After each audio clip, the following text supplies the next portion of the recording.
Pozdrav od Čituljka! Danas čitamo Posetilac kojeg niko nije video. U svim stanovima velikog drveta, od suterena pa do potkrovlja, svi su pričali o uzbudljivoj vesti. Dolazi posetilac iz Afrike, neko ko je rođen u velikom drvetu, ali je otišao još dok je bio sasvim mali. Nova Noj dolazi u posetu zavičaju. Novin otac bio je inženjer, slavan po čvrstim branama koje je gradio za dabrove i vidre. Zbog njegovog posla porodica ga je pratila u mnoge daleke krajeve sveta. Da bi stigao do velikog drveta, Nova je morao da pređe dugačak put. Imao je, pre svega, da se danima vozi čuvenim vozom, šumskim ekspresom, pa onda nedeljama prekobarskim brodom zvanim Kraljica Kaljuge. Niko nije znao kako će Nova preći poslednji deo puta, a što je još gore, niko nije znao ni kako on izgleda. Jedina Novina fotografija koja je ostala u velikom drvetu snimljena je dok je on još bio u jajetu. Novina poseta bila je događaj godine, jer je veliko drvo imalo vrlo malo stranih posetilaca, a govorilo se, osim toga, da je Nova jako bogat i slavan. Ali smisliti kakva dobrodošlica da mu se priredi nije bilo lako, jer se nije znalo kako će stići. Miševi i zlatne ribice rešili su da čekaju na železničkoj stanici i da pozdrave Novu Noja punim korpama pečenja, sira i salate.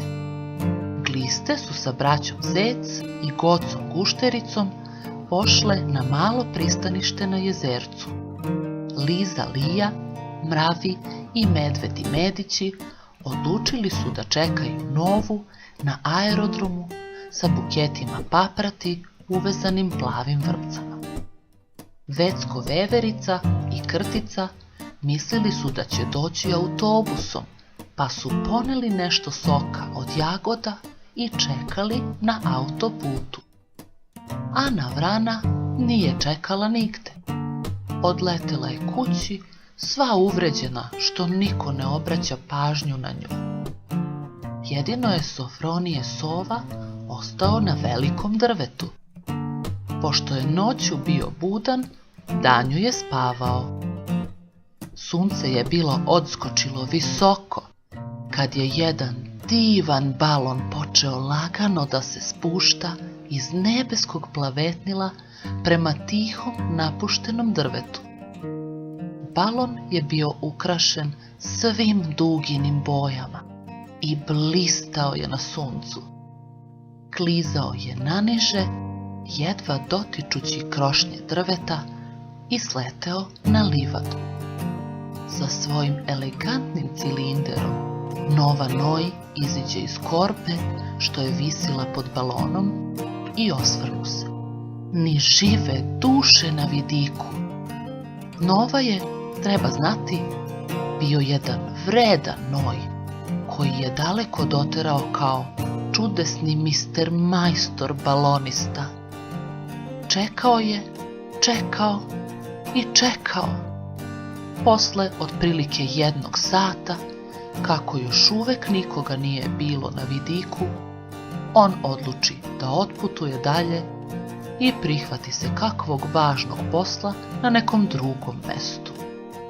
I tako on pozva žuti taksi koji je upravo prolazio šumom i ode.